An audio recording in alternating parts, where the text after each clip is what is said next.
Hi everyone, we are the group 4 and the members are consist of Cabilao, Jude, Gabriel, Allan, Espinosa, Luigi, Navarro, or myself, Padigos, Leonard, and lastly Sumaganday, Edson. And our topic is all about the global demography, global migration, and global citizenship. So this video is for educational use only. Our group is allowing our instructor, Mr. Roldan Ardines, to use this as an educational material. For our objective in this video, we are going to tackle and explain all the objectives, and those are to explain the theory of demographic transition as it affects the global population, followed by the analyze the political, economic, cultural, and social factors underlying the global movements of people, and display first-hand knowledge of the experience of OFWs. Third is to articulate a personal definition of global citizenship and appreciate the ethical obligation of global citizenship, followed by the what is global migration in a contemporary world. Then, what are the 4 types of global migration? Second to the last objective is why there is a global migration. And the last objective is what are the advantages and disadvantages of the sending and the receiving countries. So, by the way, let me introduce my name first. I'm Engine Cadet Navarro, and I'll be the first reporter in our group, and I'll be discussing the first objective. So, before we proceed to the first objective, let's define first what are the meaning of global demography, global migration, and global citizenship. So, we have an insight to what we are going to discuss or what we are going to tackle about. So, when we say global demography, it affects each and every aspects of our lives. So, basically means it affects also our economy, social environment, and including the climate change through the study of human population as it grows day by day. So, while for the global migration, it means that moving from one place to another is called a migration or protected also by human rights, and we have the freedom to move since it is precious to us, and one example of it is immigration. So for the global citizenship means to have an awareness of the connectedness among people, the societies and environment around the globe, or the world that transcends on it. So since we are done defining these terms, we need to know now the theory of demographic transition as it affects the global population. So what does it mean? It means that it predicts how a population will change over time in regards to the mortality and fertility rate, as well as age composition and life expectancy. So in order for us to know more better the definition of the theory of demographic transition, we need to know those meaning of terms that I've said recently so that we have a vast knowledge. So let's define those terms. We said the fertility rate, the age composition, the life expectancy, and so on. So I have said recently we need to define this in order for us to have a vast knowledge about the demographic transition. So first is the fertility rate. So fertility rate refers to the number of births in a population. So this is normally given as a number out of another number. So for the second is the mortality rate, so which is the number of deaths in a population. Again, this is normally given as a number of another number. Age composition and life expectancy means that life expectancy refers to the age at which someone is predicted to die. So, by the way, I'm Engine Cadet Navarro, and I hope that you learned something in my discussion. Thank you. Never before in history have there been so many people on Earth as right now. Our numbers have skyrocketed from 1 billion in 1800 to 2.3 billion in 1940, 3.7 billion in 1970, and 7.4 billion in 2016. The world population increased fourfold in the last century, so what can we expect for the next century? And what does population growth mean for our future?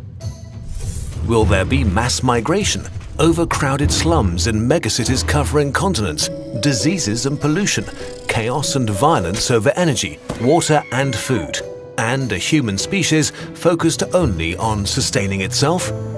Will population growth destroy our way of life, or is this prophecy just ungrounded panic?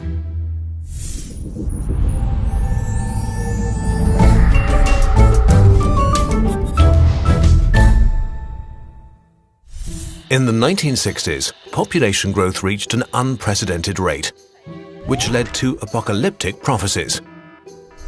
The poor would procreate endlessly and overrun the developed world. The legend of overpopulation was born. But it turns out high birth rates and the population explosion are not permanent features of some cultures or countries, but rather part of a four-step process the whole world is going through: the demographic transition. Most developed countries have already made the transition, while other countries are doing it right now.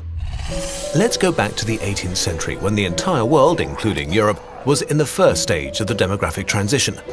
By today's standards, Europe was worse off than a developing region, suffering from poor sanitation, poor diets, and poor medicine.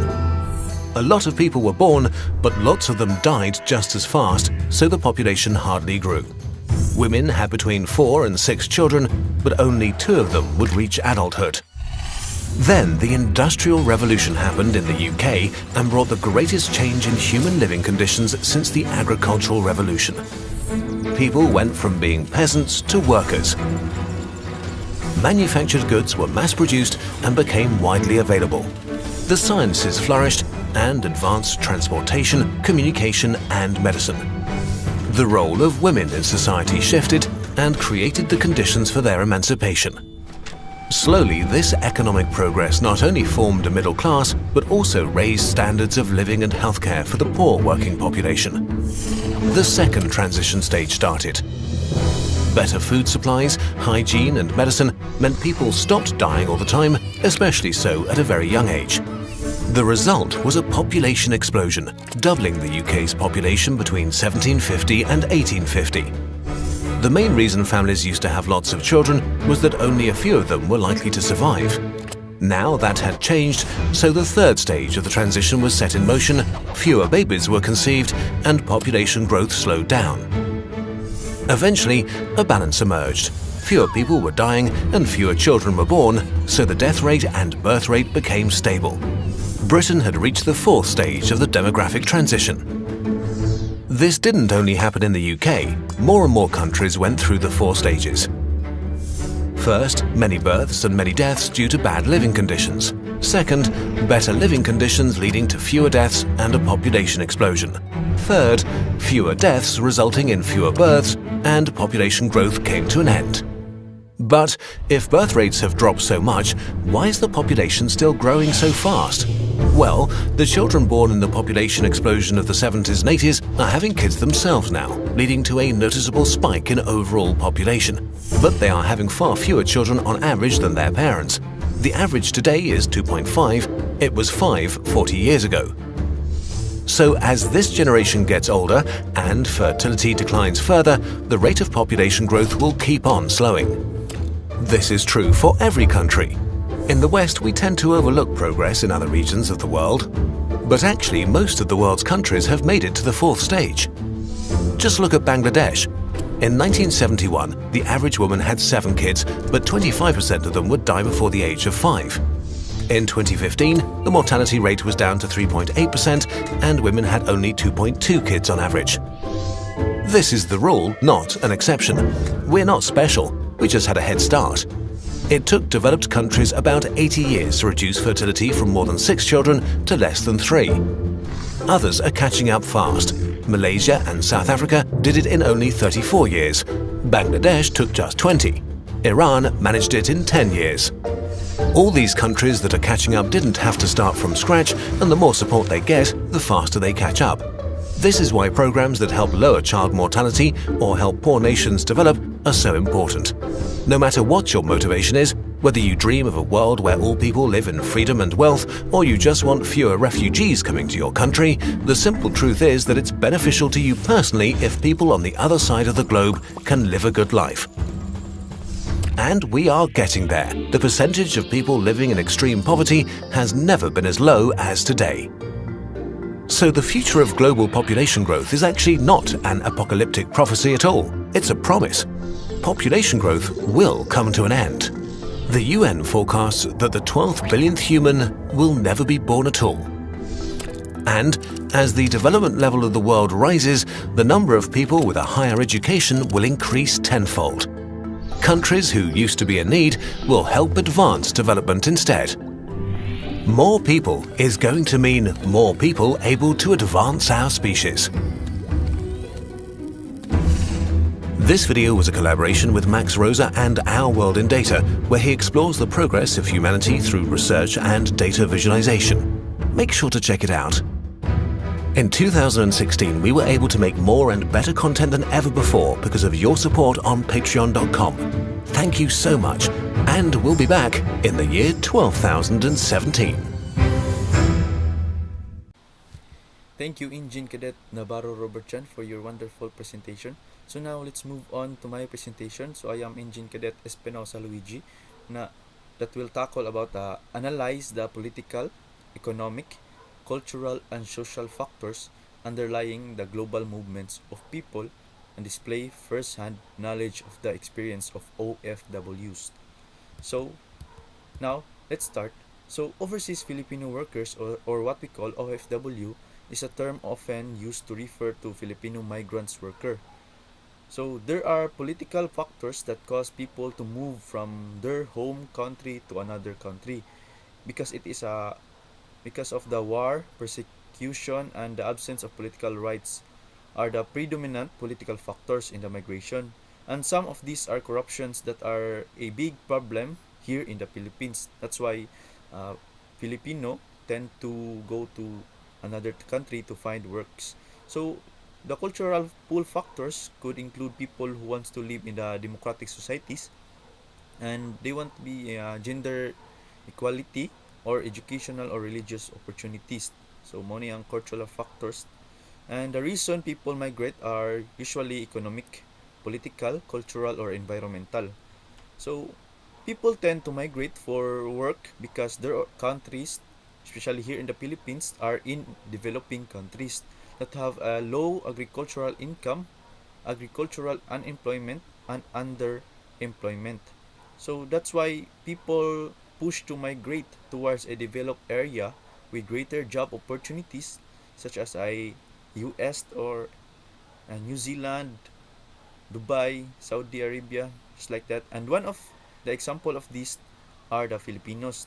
So they are called the OFW who works overseas to get a greater job and to have a greater income to sustain their family financial needs. So example, and based on my observation and knowledge about the experience of OFW, there are some good and some bad. Good because some of them earn a lot of money, opportunities, and to help their family financially, and their healthy lifestyle and workplace are stable. So mao na ang good factors of becoming a OFW. But the bad thing is some of them are being harassed by foreign people or abused even though they are working in a good way. The worst thing also is that their family here in the Philippines thinks they are in a good place or workplace, but in reality they are not. That's why some of them are on television to solve the problem about the abuse or any kind of bad doing of a foreign or what we call their amu. So now let's move on to my next topic. Articulate a personal definition of global citizenship and appreciate the ethical obligation of global citizenship. So global citizenship is someone who self-identifies first and foremost not a member of state, a tribe, or nation, but as a member of a human race just like us. We can become a global citizen. And someone prepared to act on that, because the idea of this global citizenship is that action speaks louder than word. And also they are believed to tackle our world's greatest challenges. The work of global citizenship is focused on finding, supporting, and activating global citizens who exist in every country among every demographics. World's future depend on global citizens. If we had more global citizens active in our world, then every single one of the major challenges we face, from poverty, climate change, and gender inequality, these issues become solvable. They are ultimately global issues, and they can ultimately only be solved by global citizens demanding global solutions from their leaders. Global citizenships are more on thinking of ideas and actions that are good for the society, community, and other people. Global citizens think about themselves, but foremost, they think about others. Also, they are focused on people who are not them, not their neighborhood, not their states, or even their country. These people want to help others and also the world enable to face the conflicts of the world, such as poverty, climate change, gender inequality, etc. So now I have a example video about a one of the global citizens named Divinia James, who can influence us to become a global citizen.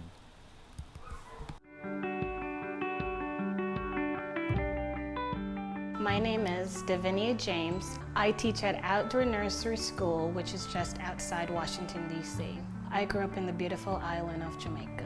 I remember wanting to go to school so bad, and there was a gang war outside, and I was determined in taking a longer route just to get to school. My mom, she emphasized that education was very important. She died 8 years ago from breast cancer.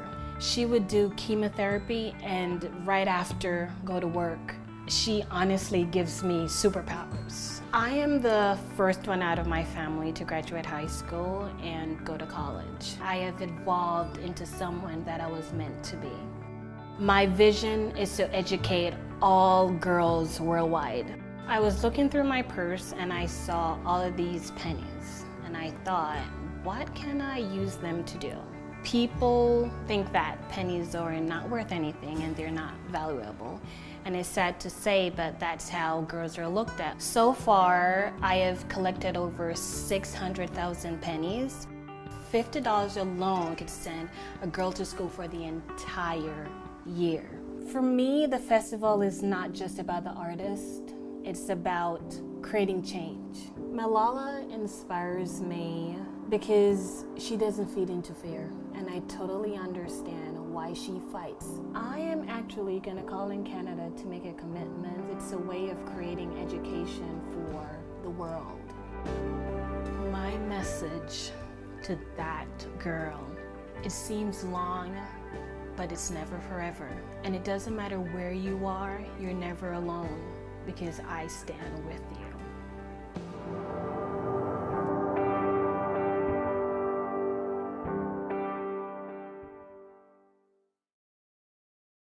Good day, everyone. I am Engine Cadet Sumaganday, Edson. I am the next reporter. So I'm gonna discuss the next objective, which is what is global migration in a contemporary world. Global migration is people who is transferring from another country to find work or to become a citizen there. Also, what is contemporary world? Simple word is contemporary world is present day or today.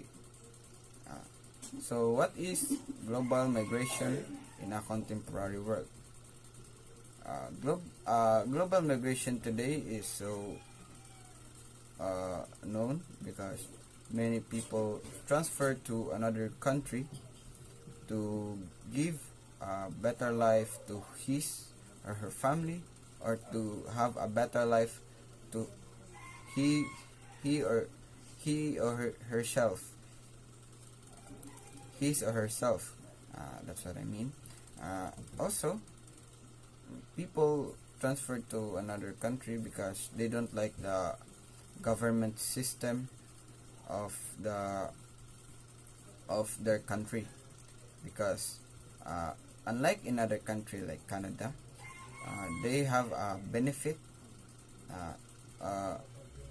I heard an example that there is a country that when their children is on legal age, they will be supported by the government. That's why some people transferred to another country. Unlike here in Philippines, there is no such thing that of that law. And also there is illegal immigrants in global migration. The illegal immigrants is people who don't have valid documents, because some of them are being scammed, or they just want to travel in other country to work, and they don't have the budget of the papers that is needed, and it is happening in Middle East. There are so many illegal immigrants, or Hong Kong illegal immigrants, because and you must not they will some illegal immigrants is being abused by their boss, and they blackmailed he or she because of that issue. So the next one is refugees. Refugees is people who transferred to another country or escaped to their country because there is a war happening. For example, the Ukraine. Many people in Ukraine is refugees in their neighbor country, just like Poland, Germany. They transfer there because there is a war happening in their country, and not just the war that makes you transfer to another country, but the political issues, and also the natural disaster that is happening to your country, because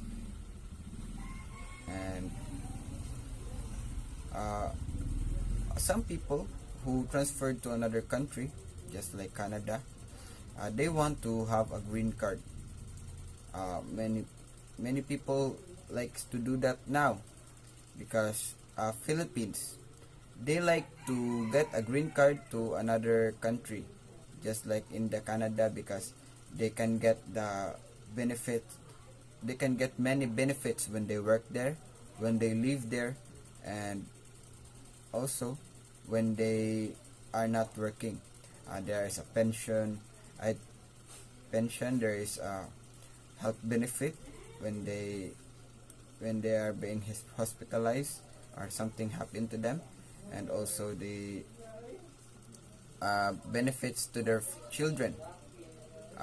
They can get free tuition, or give their family a better life when they migrate.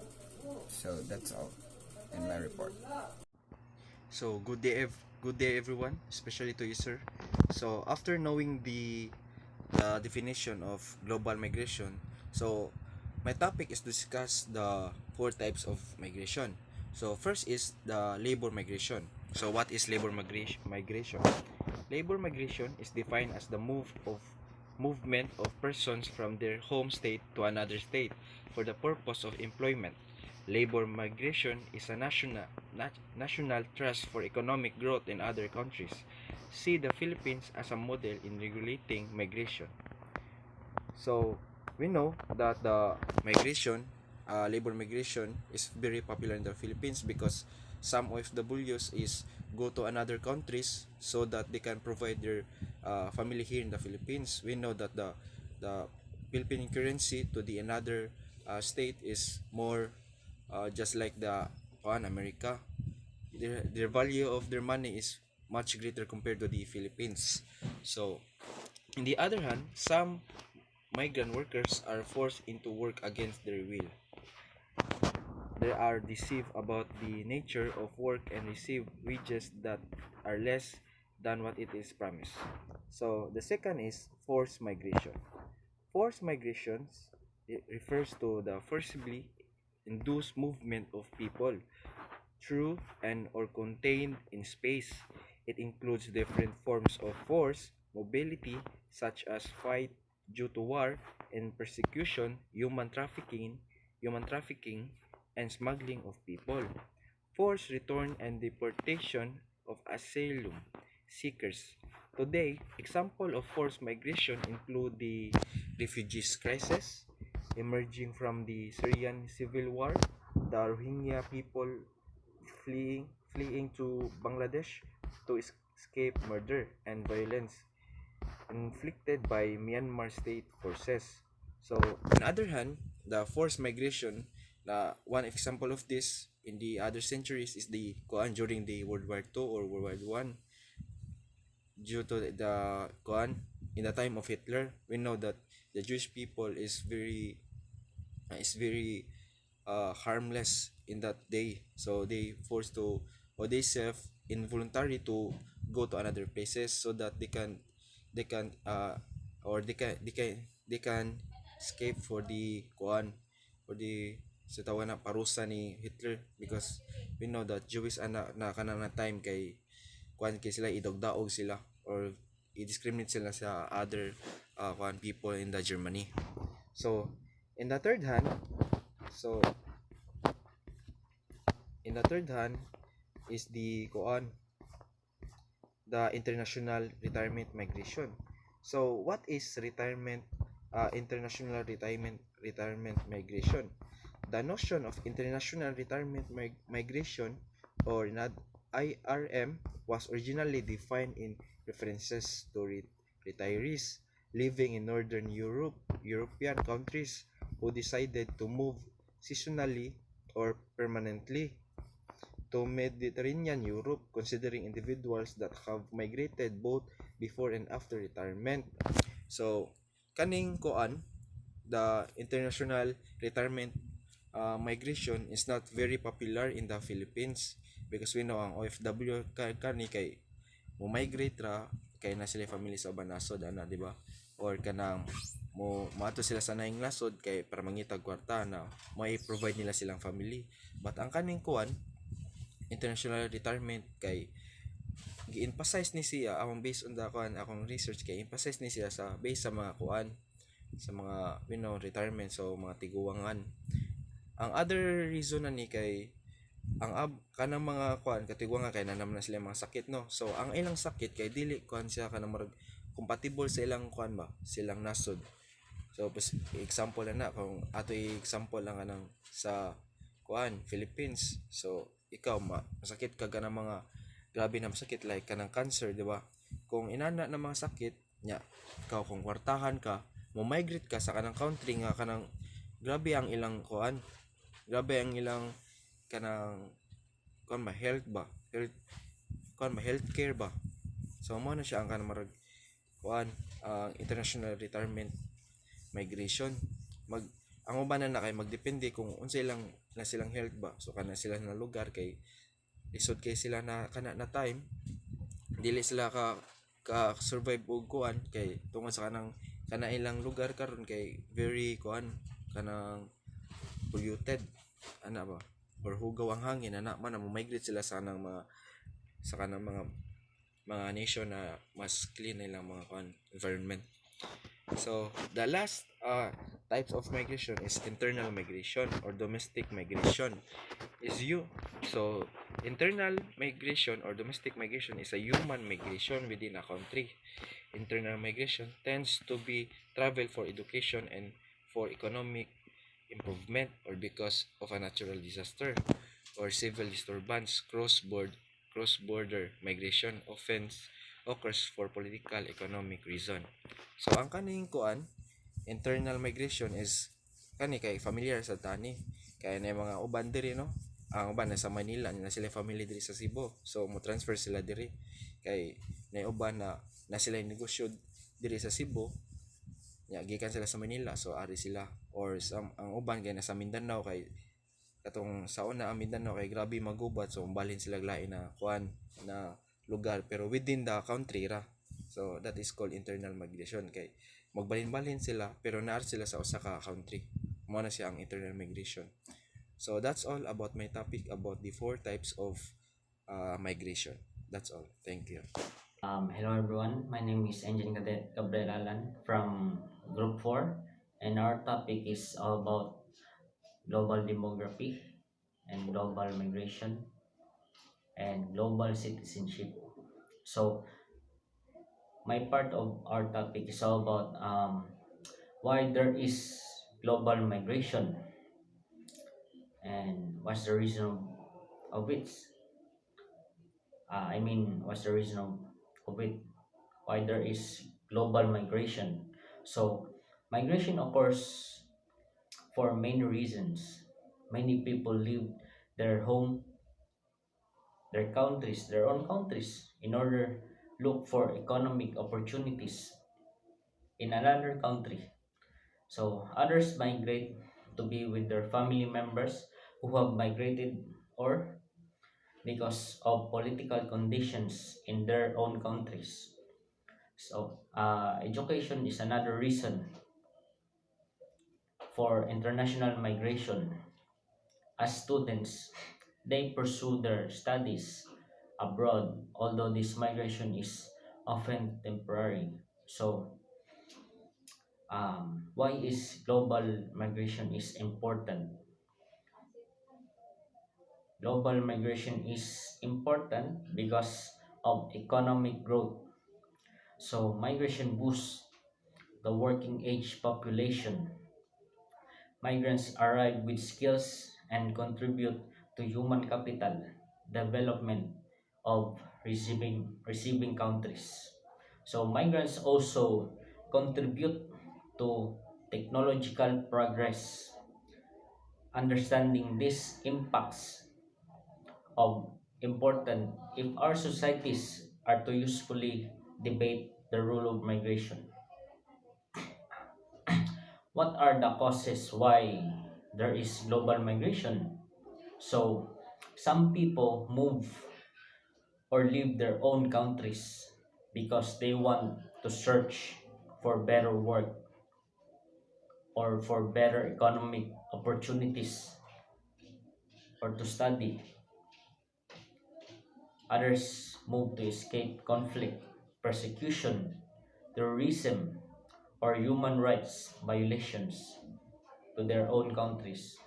Still others move in response to the adverse effects of climate change, natural disasters, or other environmental factors.